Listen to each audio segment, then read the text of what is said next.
9ஆம் தலைமுறை ஜோதிடர் கோபாலையாவுக்கு என் வணக்கங்கள். வணக்கம் மணிகண்டன். எப்படி இருக்கீங்க? நல்லா இருக்கிறோம். சிறப்பு சிறப்புங்கய்யா. ஐயா, நீங்க நம்ம பார்க்கக்கூடிய ராசி சுக்கிரனின் முழு ஆதிக்கம் கொண்ட ஒரு ராசி துலா ராசி. துலா ராசிக்கு அவங்க கர்ம வினையை போக்கக்கூடிய தெய்வ வழிபாடு என்ன இருக்கு, அந்த தெய்வம் யாரு அப்படிங்கிற சொல்லுங்கய்யா. ஃபர்ஸ்ட் என்னை வாழ வைக்கும் ஸ்ரீ அம்பிகை ஜோதிடத்துக்கு என்னுடைய முதற்கண் வணக்கம். அது போக என்னை வாழ வைக்கும் என்னுடைய வாசகர்களுக்கு, என்னுடைய ரசிகர்களுக்கு என்னுடைய மனமார்ந்த நன்றிகள்.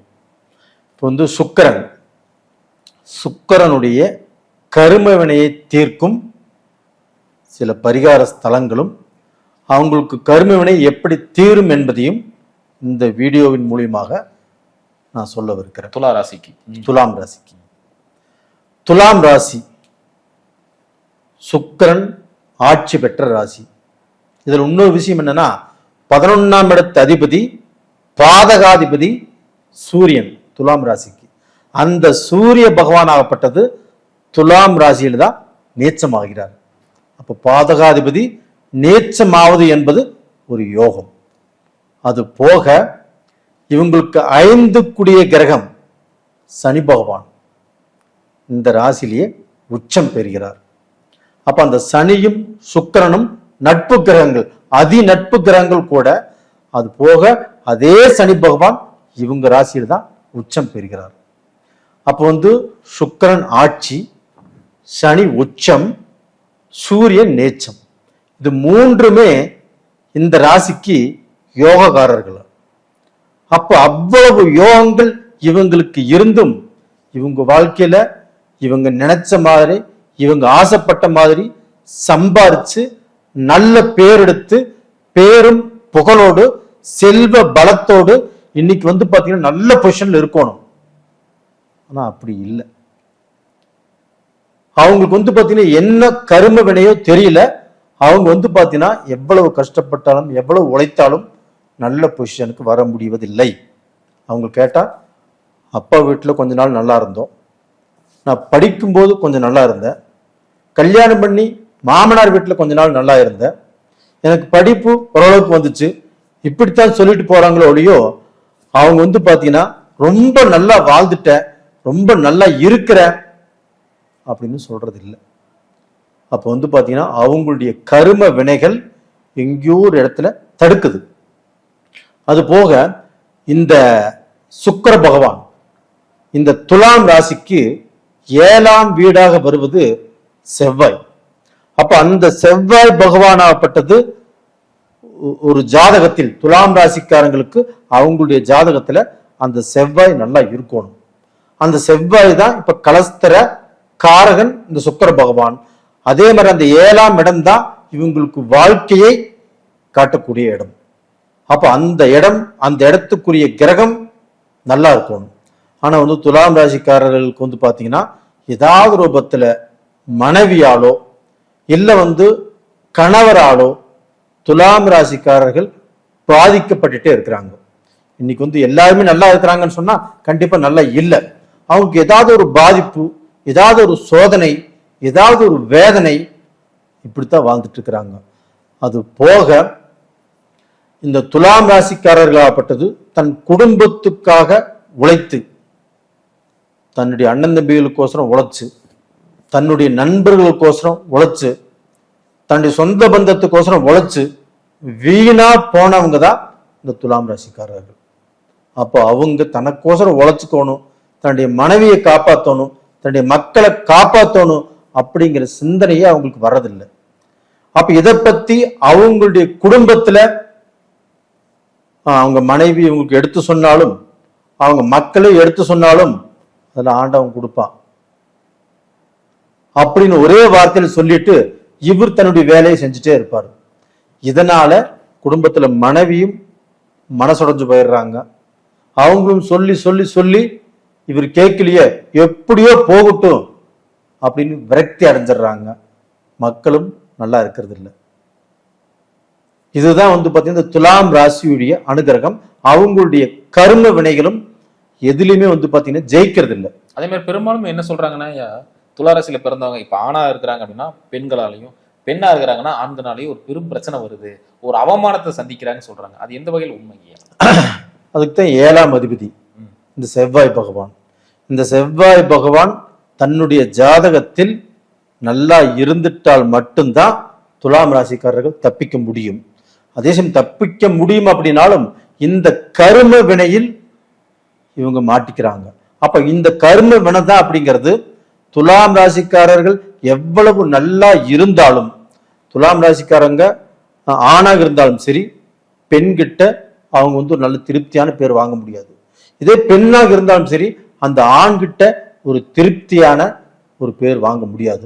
ஏதாவது ரூபத்துல ஆண் பெண்ணை குறை சொல்லும், பெண்ணை சந்தேகப்படும். அதே சமயத்துல அந்த பெண்ணும் ஆணை குறை சொல்லும், சந்தேகப்படும். அப்ப அவங்க பாத்தீங்கன்னா ஒரு நிம்மதியான வாழ்க்கை, ஒரு நிம்மதியான சந்தோஷம் முழுசா அனுபவிக்கிறாங்கன்னா அப்படி இல்லை. அவங்க வாழ்க்கையில் ஏதோ வாழ்ந்துட்டு இருப்பாங்களோடையோ சந்தோஷங்கிறது இல்லை. அது போக இந்த துலாம் ராசிக்காரர்கள் இந்த இடத்தினால, இந்த பூமியினால பாதிக்கப்படாத துலாம் ராசிக்காரர்களே இல்லை. ஏன்னா செவ்வாய் தான் அந்த பூமிக்காரகன். அப்ப அந்த செவ்வாய் பூமிக்காரனாக இருந்தால் அந்த பூமி சம்பந்தப்பட்ட பிரச்சனை துலாம் ராசிக்காரங்களுக்கு 99% பாதிக்குது. அவங்க இடம் வாங்கினாலோ இல்ல வீடு கட்டினாலோ, வீடு கட்டுவதிலையும் பிரச்சனை, இடம் வாங்குறதுலையும் பிரச்சனை, இல்லைன்னா அவங்களுடைய பூர்வீக சொத்துலையுமே பிரச்சனை. இந்த மாதிரி ஏதாவது ஒரு பிரச்சனையில சிக்கிறாங்க. இல்லை இவங்ககிட்ட சொத்து இருக்குது, இவங்க ஒரு சந்தர்ப்ப சூழ்நிலை, ஒரு நல்ல நண்பர் இருக்கிறாங்க, அவங்க பேர் எழுதி வச்சிடறாங்க, கொஞ்சம் வருஷத்துக்கு அப்புறம் நான் வாங்கிக்கிறேன் அப்படின்ட்டு கொஞ்சம் வருஷம் கழிச்சு மீண்டும் அந்த பூமி என்ற பேர்ல எழுதுவீங்க அப்படின்னு கேட்கும்போது அவர் அப்படியே திரும்பிக்கிறார். அப்ப சொத்து கொடுக்க மாட்டேங்கிறாரு, என்ற பேர்ல இருக்குது, நான் தர முடியல அப்படிங்கிறாரு. இல்லை எனக்கு ஏதாவது பணத்தை கொடுங்க அப்படின்னு கேட்கிறாரு. இது மாதிரி சூழ்நிலை தான் துலாம் ராசிக்காரங்களுக்கு அதிகமாக அமைவது. அப்ப இதனாலே பாத்தீங்கன்னா துலாம் ராசிக்காரர்கள் தன் கையில் உள்ள பூமியால் ஏதாவது பாதிப்பு அப்படிங்கிறது அவங்களுக்கு வந்துருது. சிறப்புங்க. அதே மாதிரி இந்த பெண்களால் சொல்லியிருந்தீங்க, அதே மாதிரி நண்பர்களாலும் கொஞ்சம் பிரச்சனை எல்லாம் இருக்கு, கடன் சார்ந்த விஷயங்கள்லாம் அதிகமா வருது. நம்ம நம்பி கொடுக்குறோம், ஆனா தருவாங்கன்னு நினைச்சிட்டு இருக்கோம், ஆனா நம்மளுக்கு டிம்கி கொடுத்துட்றாங்க அப்படின்லாம் சொல்றாங்க. உண்மையிலே இவங்க ஏமாறதுக்கான கடமைப்பட்டவங்களா? இல்ல பாத்தீங்கன்னா இந்த ஏமாற்றம் என்பது இவங்களுடைய வாழ்க்கையில இவங்களுக்கே தெரியாமல் வருகிற ஒன்று. இது மாதிரி நம்ம ஏமாந்துருவோம் அப்படின்னு இவங்களுக்கு தெரிய மாட்டேங்குது. எல்லாத்தையுமே இவங்க நம்புறாங்க.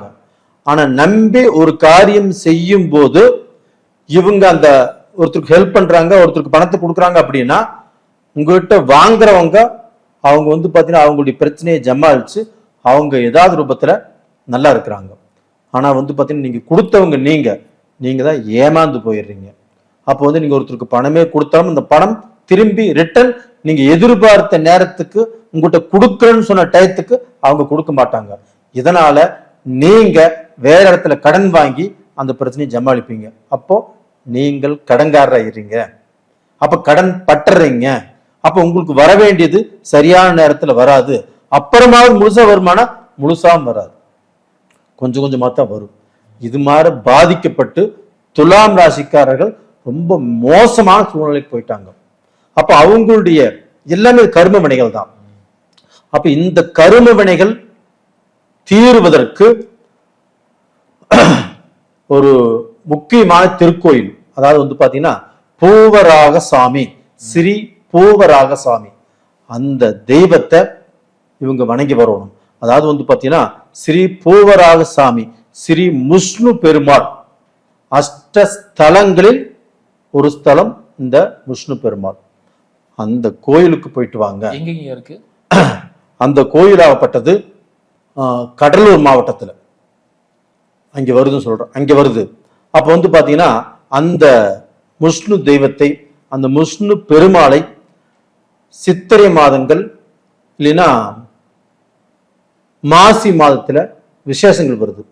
அந்த மாதிரி டயத்துல அந்த தெய்வத்தை வணங்கி வந்தால் அவங்களுடைய கஷ்டங்கள் கண்டிப்பாக தீரும். ஒரு 27 நட்சத்திரம் இருக்குதுன்னா அதுல சித்திரை நட்சத்திரம் வரக்கூடிய நாளில் அந்த தெய்வத்தை வழிபாடு செய்வது அப்படிங்கிறது சால சிறந்தது. அதே சித்திரை நட்சத்திரம் செவ்வாய்க்கிழமை நாள்லயே வந்துருச்சு வச்சுக்கோங்களேன், இதை விட பெஸ்ட் எதுவுமே இல்லை. அப்ப அந்த நாளில் அவங்க வந்து பாத்தீங்கன்னா அந்த தெய்வத்தை வணங்குவது அப்படிங்கிறது ரொம்ப ரொம்ப சாலச் சிறந்தது. அதுவும் செவ்வாய் ஓரையா இருந்தாலும் இன்னும் கொஞ்சம் உகந்தா இருக்கும், ரொம்ப நல்லா இருக்கும். அப்போ வந்து பாத்தீங்கன்னா அந்த செவ்வாய் அந்த சித்திரை நட்சத்திரத்தில் இந்த தெய்வத்தை வணங்கும் போது இவங்களுக்கு கடன் பிரச்சனைகள் தீருவதற்கு வாய்ப்பு இருக்கிறது. அதுபோக இரத்த சம்பந்தத்தில் வருகின்ற பிரச்சனைகள் இவங்களுக்கு வந்து பாத்தீங்கன்னா வராமல் அது சுமூகமாக போகக்கூடிய அளவுக்கு வாய்ப்புகள் உருவாகும். அது போக இவங்களுக்கு உடல் பிணிப்பீடைகள், இவங்க டாக்டர்கிட்ட போவாங்க, செக் பண்ணுவாங்க, எந்த பிரச்சனையுமே உடம்புல இல்லைங்க, நல்லா இருக்குது அப்படின்னு அனுப்பிச்சிருவாங்க. எத்தனை டாக்டர்கிட்ட பார்த்தாலும் அதுதான் பதில். ஆனா வந்து பாத்தீங்கன்னா இவங்க மனசு அங்கங்க பாதிச்சு அந்த மனசு கெட்டு போனாதான் உடம்பு கெட்டு போகுது. அப்ப இந்த தெய்வ வழிபாட்டினால இவங்களுடைய ரோகங்களும் கண்டிப்பாக தீரும். ஐயப்பா துளாராசி பத்தி பேசிக்கிட்டு இருக்கோம். துளாராசிக்கு வந்து இன்னொன்று வந்து ரிஷபராசி இருக்கு. நம்ம வந்து துளாராசியில பிறக்கணும்னா ஏதாவது கர்ம கணக்கு வேணும், இந்த கர்மா வாங்கிட்டு இருக்கும். இவங்க பிறந்ததுக்கு காரணம் என்னங்க? துளாராசியில பிறந்ததுக்கு இவங்க என்ன கர்மா வாங்கிட்டு இருக்காங்க? இந்த துலாம் ராசி என்பதே ஒரு அற்புதமான ஒரு அட்டகாசமான 5ஆம் அதிபதி தன்னுடைய ராசியிலேயே உச்சமாகக்கூடிய ஒரு ராசி. இந்த ராசியில் பிறப்பதற்கே ஒரு யோகம் வேண்டும். ஆனா அப்படி யோகம் இருந்தும், சனி உச்சமாக இருந்தும், சுக்கிரன் ஆட்சியாக இருந்தும், பாதகாதிபதி சூரியன் அவங்களும் வந்து பாத்தீங்கன்னா இந்த ஜாதகனுக்கு வந்து பாத்தீங்கன்னா நேச்சமாயி நல்லா இருக்கிறாங்க. அப்போ வந்து பாத்தீங்கன்னா இந்த ராசியில அவங்க பிறந்தது அப்படிங்கிறது குறையில்லை. அது கருமவினை. அந்த கருமவினையை தீர்த்துக்கிறதுக்கு தான் இப்ப தெய்வத்துடைய ஆலயம் சொல்லி இருக்கிறோம். அப்ப அந்த ஆலயத்துக்கு போய் வழிபட்டு அவங்களுடைய கருமவினைகளை சாந்தி செய்து கொண்டால் கண்டிப்பாக இவர்கள் நல்லா இருப்பாங்க. அந்த கோயிலுக்கு போய் துளசி சகசர நாமம் அப்ப வந்து பாத்தீங்கன்னா அந்த ஒரு பரிகாரத்தை அந்த கோயில்ல அவங்க செஞ்சுட்டு வந்தாங்கன்னா நல்லா இருக்கும். இது வந்து பாத்தீங்கன்னா அதுக்கு ஃபர்ஸ்ட் போன உடனே இது சொன்ன செய்யறதுக்கு வாய்ப்புகள் இல்லை. 2 மணி நேரம் 2.5 மணி நேரம் உட்காரணும். அதுக்கு வந்து பாத்தீங்கன்னா முதல்லயே இந்த மாதிரி அந்த கோயிலுக்கு வந்து இது மாதிரி செய்ய போறோம்னு சொல்லி அந்த பூஜாரிகிட்ட அப்பாயின்மெண்ட்டோ இல்லைன்னு கேட்டுட்டோ இவங்க போறது அப்படிங்கிறது நல்ல விசேஷம். சிறப்பு. அது மாதிரி செய்வது அவங்களுக்கு ஒரு நல்ல வாழ்நாள் பலனை கண்டிப்பா கொடுக்கும். இத்தனை டைம் போயிருப்பாங்க, ஆனா வந்து பாத்தீங்கன்னா ஒரு டைம் கூட அந்த துளசி சகசர நாம அந்த பூஜையை யாருமே செஞ்சிருக்க மாட்டாங்க. அப்ப அந்த பூஜையை இவங்க செய்யும் போது கண்டிப்பாக இவங்க நல்லா இருப்பாங்க. சிறப்பு, ரொம்ப அருமையா சொன்னீங்க. மீண்டும் அடுத்த காணொளியில அடுத்தடுத்த ராசிகளை பத்தி பார்க்கலாம். ரொம்ப ரொம்ப நன்றிங்க.